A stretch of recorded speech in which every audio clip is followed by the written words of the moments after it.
what's up? It's me, the Cubing Bear, and today I'm going to be doing my tutorial on the 7x7 Rubik's Cube.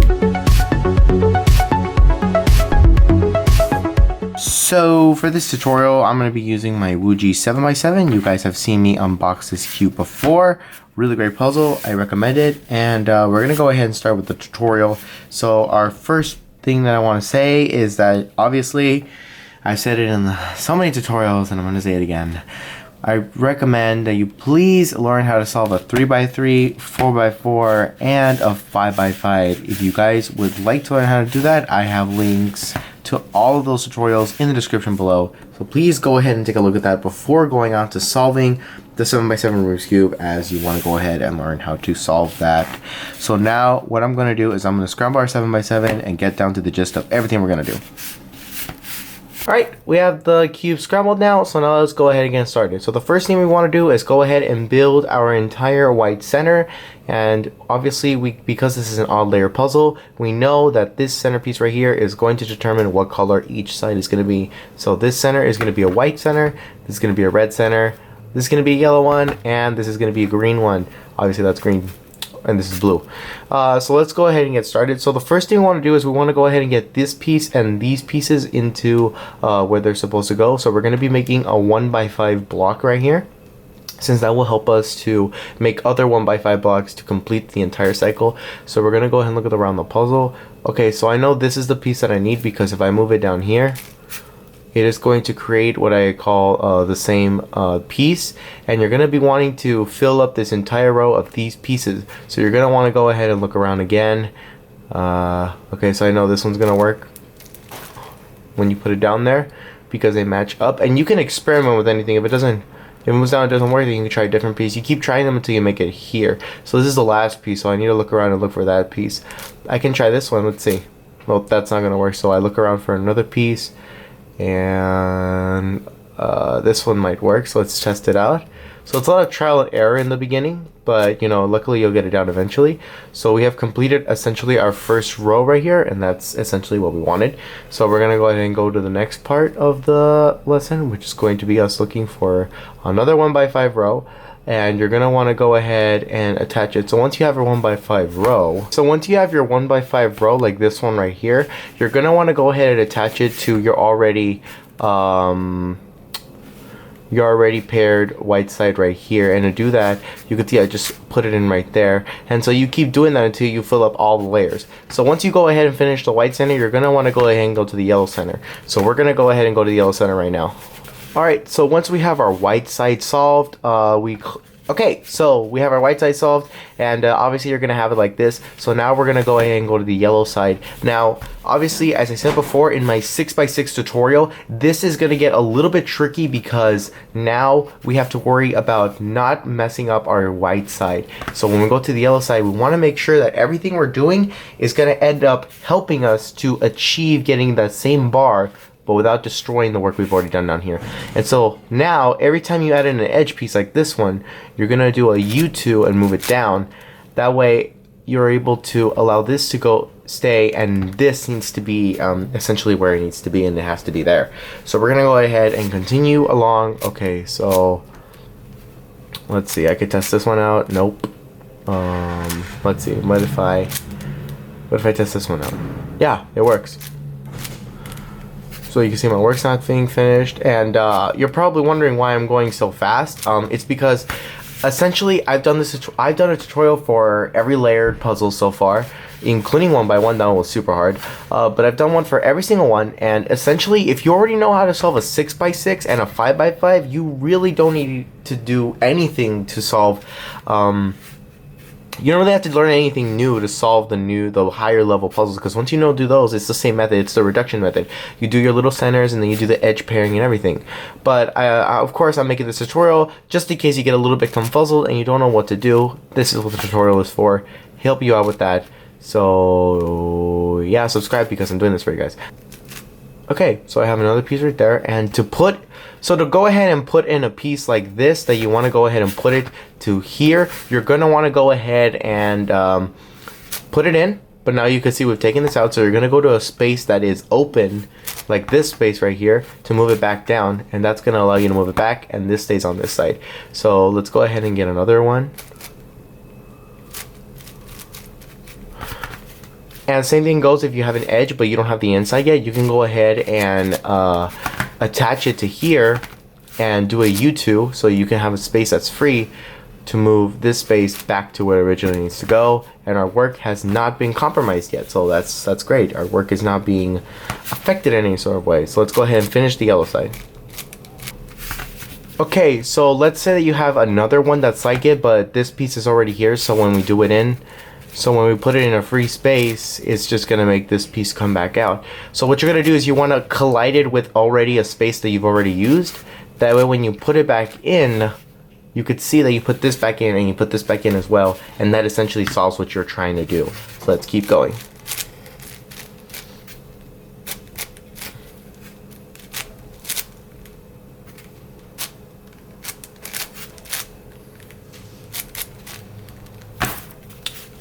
Okay, so when you're trying to go ahead and put the final edge into your 7x7, and you can see you're not going to try to put it in like that. What you want to do is already put it inside of a piece that's already there.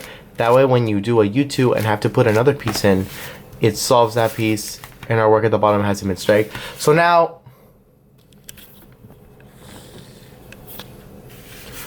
that we've already solved the yellow side and the white side, we're going to go ahead and move on to solving both this side, this side, this side, and this side as the centerpieces, so we can go ahead and get up to that level. So let's go ahead and get started with that.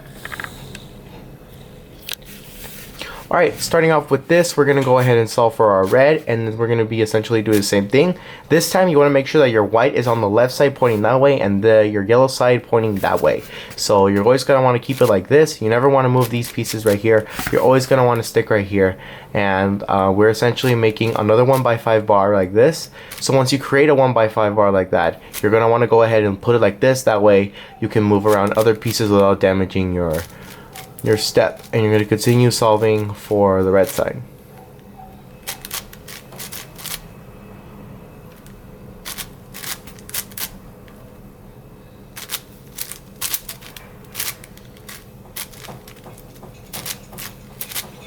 Alright, so I have my red side solved already, so now I'm going to go ahead and go to my blue side, and then we're going to go on to the last two centers, which is going to require a little bit more in-depth review. But just like we did for the white side and the yellow side, we always want to make sure that we're doing a U or a U2, that way we don't make any of our pieces go out of place. So let's say I wanted to put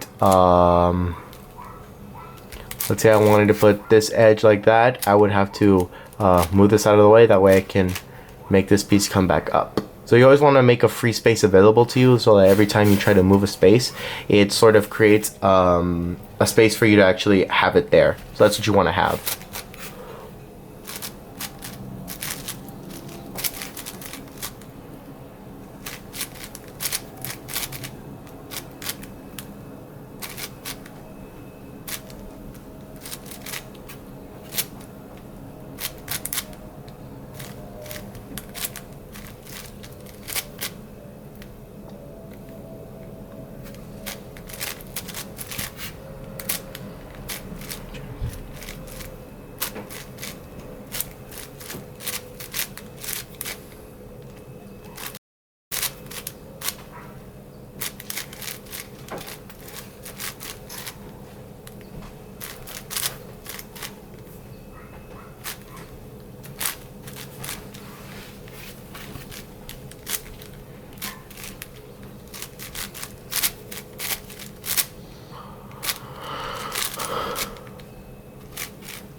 Okay, so now I have my blue side and my red side solved. So now I want to go ahead and go to the yellow side.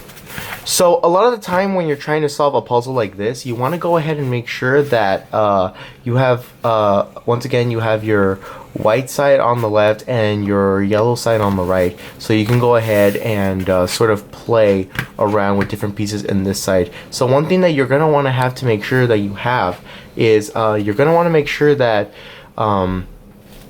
you want to have a 3x3 square in here. So similar to how we solved the 5x5 centers, you're just going to be focusing on, you won't turn these layers, you'll be turning 3 layers at once always, except for the top where you do a U. So that's what we're going to do. So let's go ahead and look. Okay, so I see I have a little 2x2 block, and this also has a 2x2 block. So I'm going to put them in the same area right there, and I'm going to be looking for pieces to put in. So I know if I put this piece right here, you can see it makes a 2x3, which is what I want. And I'm going to do that, and by doing that, I'm going to push this back down. And so we're going to continue with this piece going to this piece. Okay, so going ahead and looking at essentially what's going on here, we see that we have almost our entire thing done, but except we want to go ahead and get this one and this green piece to go right there. So what you're going to want to do for this particular situation is you want to go ahead and make a contour line. Now what a contour line is essentially, it is moving just one piece in 2 faces without moving anything else. And to do that, you're going to want to go ahead and start from the top, move the desired piece down, so you could see that it matches and we want it down.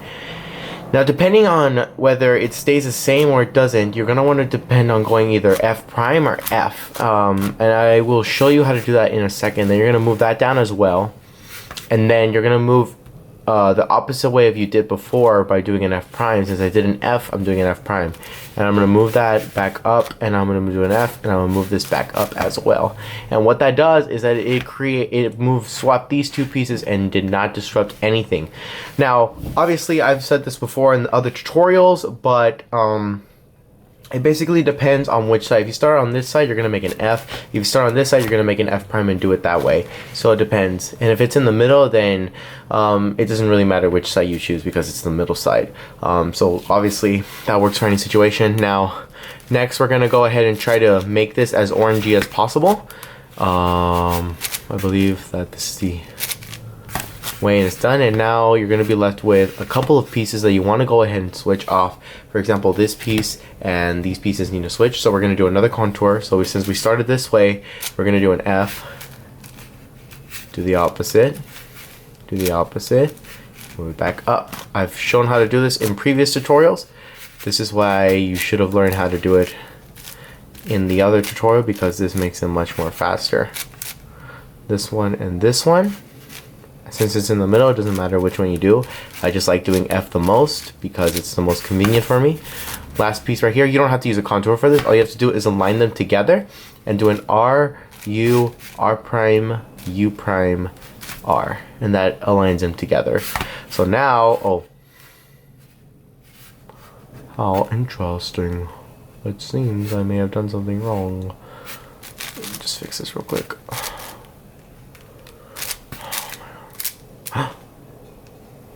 No, not now.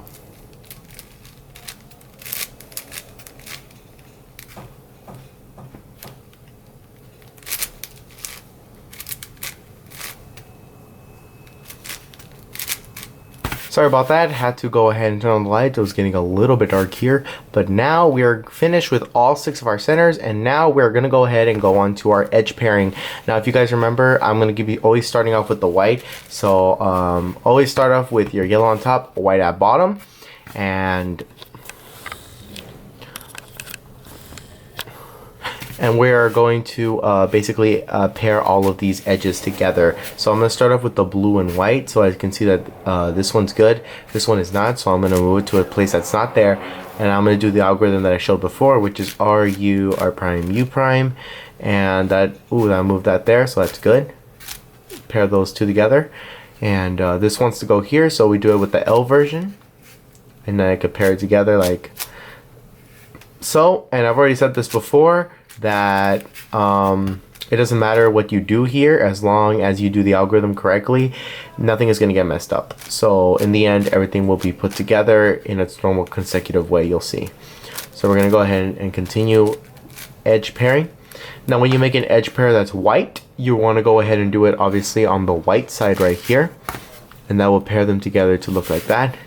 And that's what you want to go ahead and achieve in the end. So we're going to go ahead and go to the orange one. This one needs to be flipped. So to flip it, you do the algorithm on the right and then on the left, and that'll flip it to the right side. Let's see. We have this one that wants to go there. This piece goes there.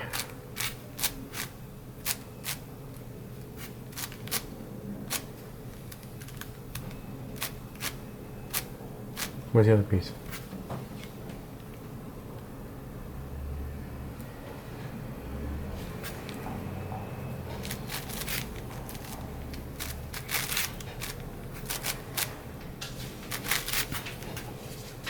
This one goes there.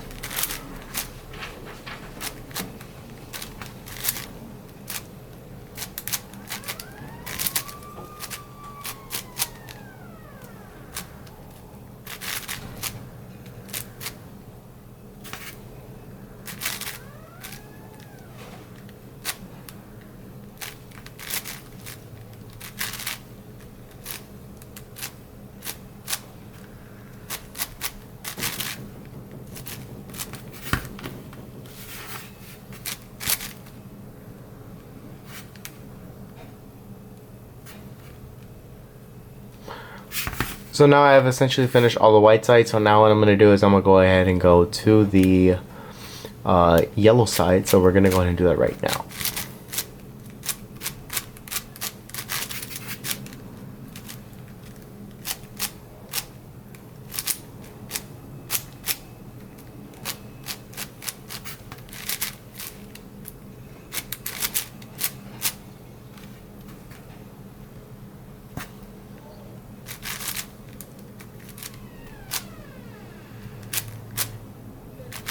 This is kind of hard to solve through the viewfinder because I'm trying to make this video look high quality, but I also want to go ahead and solve the puzzle. So it's like you try to put 2 and 2 together and you're like, damn, what do I do?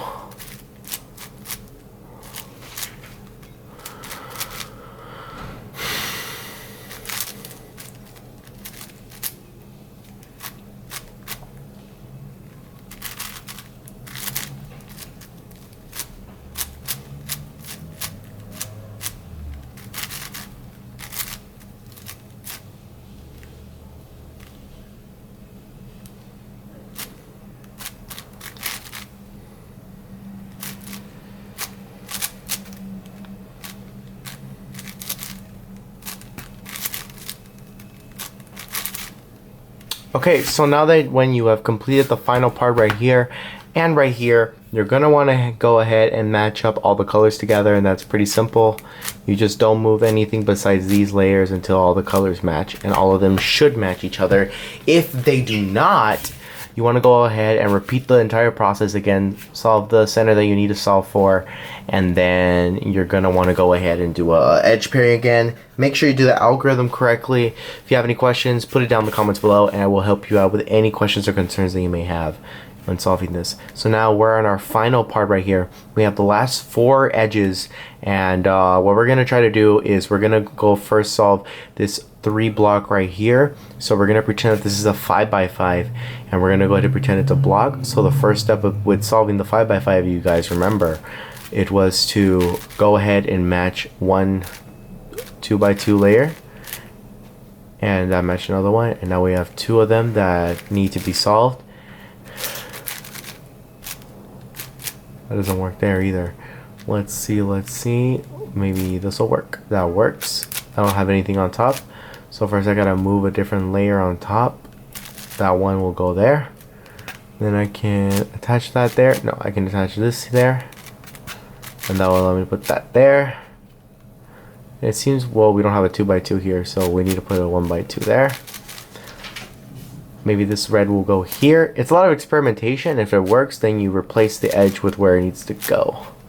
So now we have that, we can start focusing on solving the whole thing by doing the same thing, only now we have another bar attached to it. So that's always a bonus to have.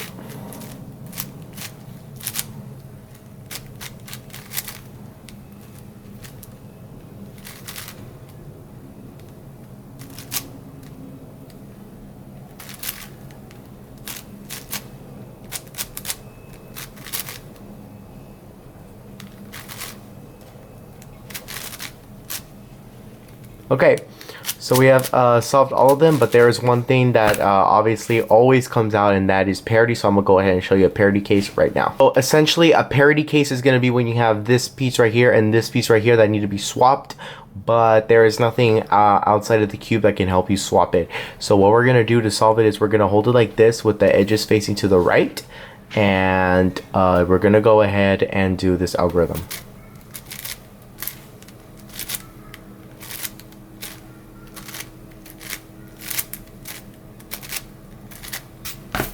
And what that has done is it swapped the edges, and all the other edges are fine.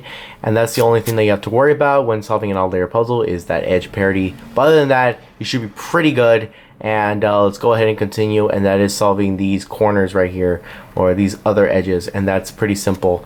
What you're going to want to do is you're going to pretend that this is a very big edge. And this is, again, going to 5 by 5. Just pretend this is a piece. Big edge, piece. So now what you're trying to do is you're trying to just solve these pieces right here and just inserting them in. So if you want to insert one in like this right here, you want to go ahead and see that they match. Then you do the algorithm to swap the piece, and it goes there. See, another one matches. This can go here because it's free. And you always want to replace the free pieces so that they don't get, you know, used when they don't want to be used. Let's see, this can be switched. This can go like that. Let's see.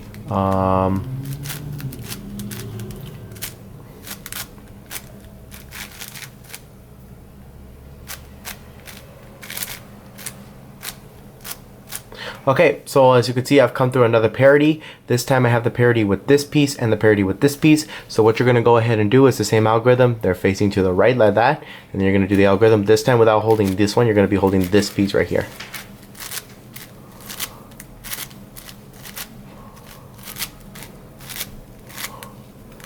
So I have solved all of them, and now we have essentially solved the cube, because now we're going to be coming down to the basic part, and that is solving the 7 by 7 like it is a big 3 by 3. Now the reason why you solve it like it's a big 3 by 3 because it's a corner, a very long edge, but it's the same edge, and then another corner. So 1, 2, 3 by 1, 2, 3. It's a 3 by 3. So you're going to want to solve it like a 3 by 3. I have a tutorial on how to solve the 3 by 3. If you guys haven't already seen it, go ahead and check it out in the description below.